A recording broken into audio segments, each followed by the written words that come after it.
ओम शांति। आज हम अमृत वेले से अपनी समस्याओं का निवारण कैसे कर सकते हैं। तो बाबा ने जब अमृत वेले चक्कर लगाया तो 3 प्रकार के बच्चे देखे। बाबा ने कहा आज अमृत वेले बाप दादा बच्चों की ड्रिल देख रहे थे। ड्रिल करने के लिए समय की सीटी पर पहुंचने वाले नंबरवार पहुंच रहे थे। पहुंचने वाले काफ़ी थे, लेकिन बाबा ने कहा 3 प्रकार के बच्चे देखे। एक थे समय बिताने वाले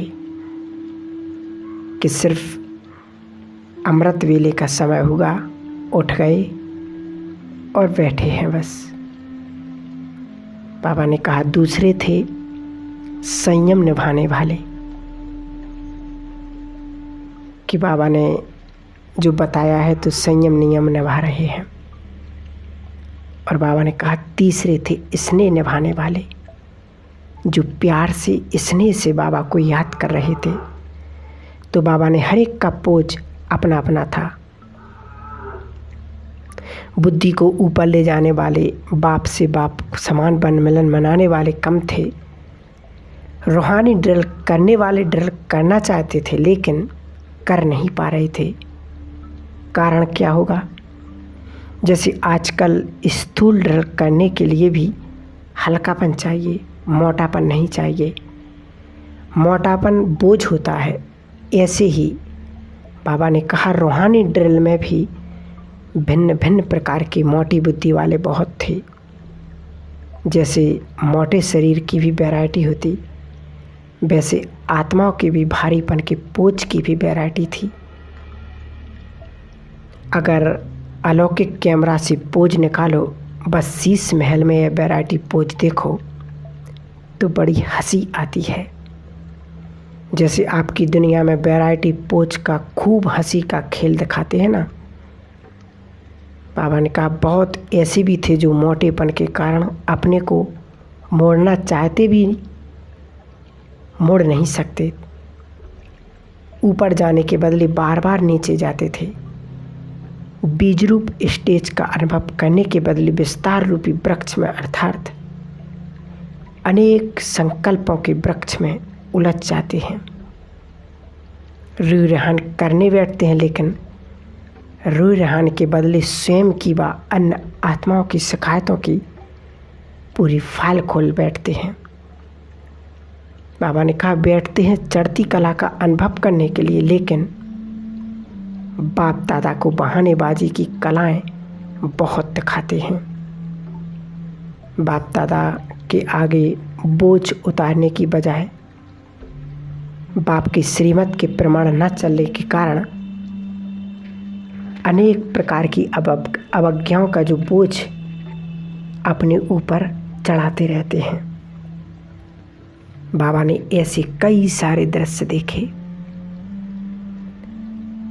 तो बाबा ने देखो संयम निभाने वाली आत्माओं का दृश्य भी बहुत हंसी का होता है। बाप के आगे गुणगान करने के बजाय बाप दादा द्वारा सर्व शक्तियों की प्राप्ति करने के बजाय निद्रा के नशे की प्राप्ति द्वारा ज़्यादा आकर्षण करती है। सेमी नशे के साथ समय की समाप्ति का इंतजार होता है। बाप से लगन के बजाय सेमी निद्रा के नशे की लगन ज़्यादा होती है। यह सब आत्मा के भारीपन मोटापन से होता है। जैसे आजकल डॉक्टर्स मोटेपन को कम कराते हैं, ऐसे अब मोटेपन को ख़त्म कर महीन बुद्धि ब्राह्मण बनो। बाबा ने ये आज अमृत वेले के लिए बहुत सुंदर बात कही। अब उसके आगे और बाबा ने कहा कि मोटेपन को मिटाने का श्रेष्ठ साधन है खान पान का परहेज और एक्सरसाइज। बार बार बुद्धि अशरीरीपन की एक्सरसाइज करो।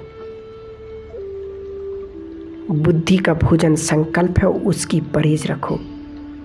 जिस समय जो संकल्प रूपी भोजन स्वीकार करना हो, बाबा ने कहा वही करो। व्यर्थ से परहेज रखो, स्वयं पर नियंत्रण रख, पूर्ण रीति परहेज करो। महीन बुद्धिमान जैसी चाहें जहाँ चाहें बुद्धि को लगा सकें। महीनता ही महानता है। जैसे शरीर की रीति से हल्कापन पर्सनैलिटी है, वैसे बुद्धि की महीनता व आत्मा का हल्कापन ब्राह्मण जीवन की पर्सनैलिटी है। तो अब अनेक प्रकार के मोटेपन को मिटाने का लक्ष्य सदा रखो और स्वयं को फरिश्ता अर्थात हल्का बनाओ। बाबा ने कहा अपने को लक्ष्य दो, खुली हवा में बैठो। अमृत वेले याद का इतना अनुभव नहीं होता, इसलिए जैसे साकार में यहाँ बाहर खुली हवा में सैर भी कराते थे, लक्ष्य भी देते थे और योग का अनुभव भी कराते थे। जैसे शुरू में तुम अलग अलग जाकर बैठते थे सागर के किनारे, कोई कहाँ तो कोई कहाँ जाकर बैठते थे। बाबा ने कहा अब वो प्रैक्टिस अभी ऐसे करते चलो।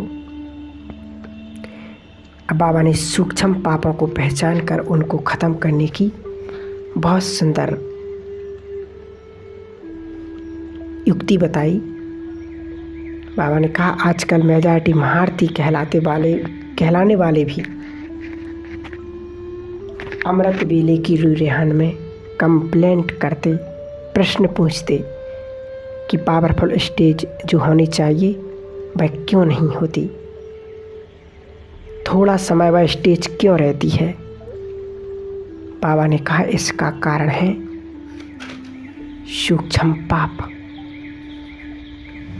बाप समान बनने नहीं देते। जैसे 5 विकारों के बस की हुए कर्म विकर्म या पाप कहे जाते हैं, यह है पापों का मोटा रूप। ऐसे ही महीन पुरुषार्थ अर्थात महारथी के सामने 5 तत्व अपनी तरह तरह के भिन्न भिन्न रूप से आकर्षित कर महीन पाप बनाने के निमित्त बनते हैं।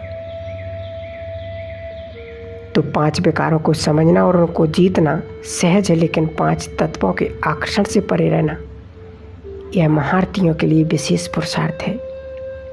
जब इन 10 को जानकर इन्हों पर विजय प्राप्त करेंगे तभी सच्चा दशहरा होगा और विजयी दशमी इसी स्थिति की यादगार है।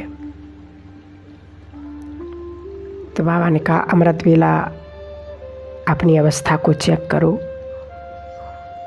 कि अमृत वेला सदा शक्तिशाली है। अमृत वेला शक्तिशाली है तो सारा दिन शक्तिशाली रहेगा। अमृत वेला कमज़ोर तो सारा दिन कमज़ोर। अमृत वेले नियम प्रमाण तो नहीं बैठते हो, यह वरदानों का समय है। तो अमृत वेले का महत्व सदा याद रहता है। उस समय नींद तो नहीं करते हो, झुटके तो नहीं खाते हो। कभी कभी कोई नींद की अवस्था को भी शांति की अवस्था समझते हैं। उन्हों से पूछते कैसे बैठते थे तो कहते हैं बहुत शांति में। तो ऐसी चेकिंग करो, कभी शक्तिशाली स्टेज के बीच माया तो नहीं आती। जो शक्तिशाली हैं उसके आगे माया कमज़ोर हो जाती है। तो बाबा का ये चेक करो, क्या मैं अमृत वेले के महत्व को जानता हूँ। तो हमें अपनी अमृत वेले को बहुत बहुत पावरफुल बनाना है। अगर ब्राह्मण जीवन की बनी हुई दिनचर्या प्रमाण कोई भी कर्म यथार्थ व निरंतर नहीं करते तो उसके अंतर के कारण पूजा में भी अंतर पड़ेगा। बाबा ने कहा अगर कोई अमृत वेला विधि पूर्वक नहीं करते तो उनकी पूजा भी विधि पूर्वक नहीं होगी। बाबा ने कहा तुम इस जहान के नूर हो, आपके ऊपर सबकी नज़र है, सबको इंतज़ार है। किस बात का? भक्ति मार्ग में एक शंकर के लिए कह दिया है कि आँख खोली और परिवर्तन हो गए, लेकिन यह गायन आप शिव बंसी नूरे जहान का है। यह जहान की आँखें जब अपनी संपूर्ण स्टेज तक पहुँचेंगी अर्थात संपूर्णता की आँख खुलेगी तो सेकंड में परिवर्तन हो जाएगा। तो हमें अब अपनी अमृत वेला को, अपने पुरुषार्थ को बहुत पावरफुल बनाना है। बहुत सुंदर बनाना है। ओम शांति।